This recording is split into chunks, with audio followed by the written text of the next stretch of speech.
There's such an interesting relationship between mental health issues, or as they're labelled, depression, sadness, addiction, trauma, all of those patterns, and spiritual awakening, or the propensity to awaken from this life that we lead.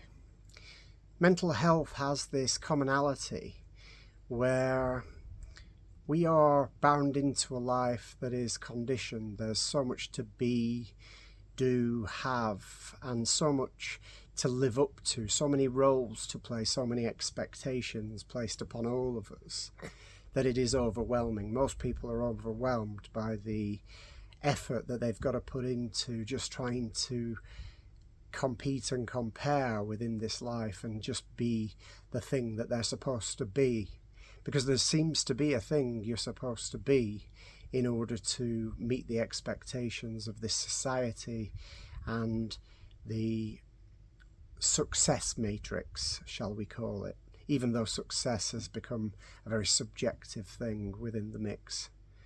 But mental health is this ability to balance and manage all of the things that come with playing the part and meeting the expectations in this societal matrix.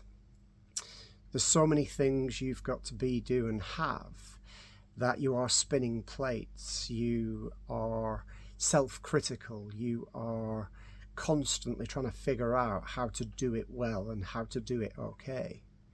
And you're lost in it, you're going around in circles, you are fighting to be okay within it all, because there's so much to think about, so many distractions, so much to do.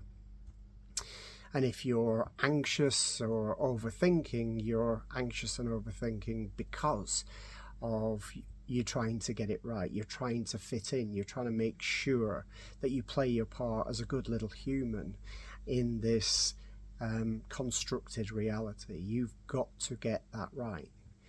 And if you've got addiction, there's a good chance that you're using it as a method of escape. So what you're doing is you're managing this incomprehensibly difficult life, and you are self-critical, and you're trying to get it all to work, and you're trying to be the thing, but you just don't feel like you're doing it, and you don't feel like it's going that well. And it feels better when you have an escape mechanism, and that could be anything from the drink to the drugs to the dopamine hit from your phone. It could be your endless chasing of money, it could be going to the gym. But no matter what it is, your addiction isn't the cause, it's the symptom, and it's a symptom of you trying to manage everything else but feeling like it is just too difficult and you can't do it. So the addiction gives you the escape, and the depression, to take another mental health label, is just the accumulation of all of the negative parts of what you've got to be, do, have, and live up to within the expectation set. And it's the overarching way it feels to be here doing this stuff. So the truth is of mental health is that the causes are an accumulation of your ideas and opinions about what it's like to live a contrived life, to manage yourself within a massive expectation set, within a society that demands that you perform, and has got some very fixed ideas about what being a good human should be.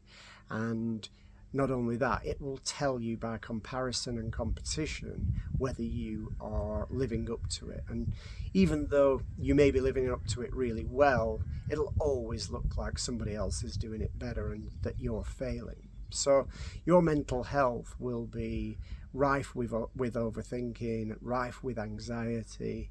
You will have ideas about the things that shouldn't have happened and should have happened. You'll call those trauma. You will have so many expectations of yourself, and you'll be failing against so many of them that you'll be often depressed and often self-critical. And there's a really good chance that you've got escape mechanisms that you go to just to feel okay. So you may be addicted too. But the interesting thing about all of these things is that in one way or another, it is you realizing that you don't fit in the construct. Something isn't right about the way that life feels, and it is just too difficult. There's too much to manage, too many plates to spin. It is too hard, and you are literally at the end of your tether with trying to figure out how to live within it and how you can relate to it and make it all work for you. And it might feel like you could never make it work for you. You can never feel okay with it. But how does that relate to awakening or spiritual awakening? Well, it's the first stage. It's the stage of realization where you start to see that you are bound into a structured construct that is just one option of human life, that is contrived and that is incredibly difficult and full of distractions and difficulty. Yet it doesn't work for you and you're suffering from it. But you start to awaken when you realize that something isn't right about that. You are seeing the construct when you realize that you need to escape it, when you realize that it is too difficult, when you realize that it's making you feel terrible. Awakening comes when you realize that there is a construct, that there is a life that you're living that isn't the only way you could live. It's just the one you've accepted, the program you've accepted. And mental health issues and patterns are often the precursor to realization. So as we start to see the suffering that is caused by having to manage all of this stuff in life, we actually start to see the nature of our reality and the false construct we live in.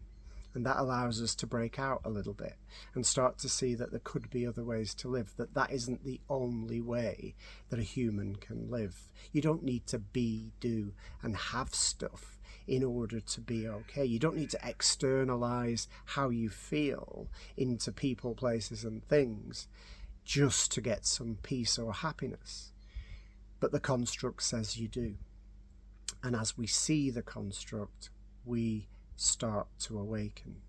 And as we realize that our happiness should be living within us, it should be our own responsibility, it shouldn't be projected into people, places, and things, we suddenly realize that we're in control and that it's the construct that says chase this and avoid that in order to be okay.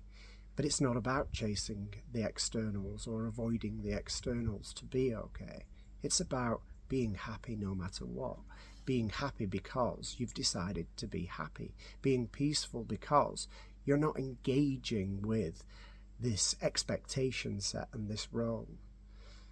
So awakening comes often after the mental health challenges, the overthinking, the anxiety, the depression, the sadness, the addictions, the trauma, come together in such a way that they reveal that it's the life you're in that is making the issue, and it is your externalization of the way you feel and the fact that your power has been given to all of the stuff outside of you to dictate how you're going to feel today, that suddenly shakes the foundations and says that's not existence at all. And we awaken as soon as we see that existentially none of that is how we were born onto this planet. Existentially, we are here for reasons we don't understand. Certainly not to buy stuff, be stuff, have stuff, and go places. It is an unlimited opportunity to experience. and we don't know where we came from, and we don't know why we're here.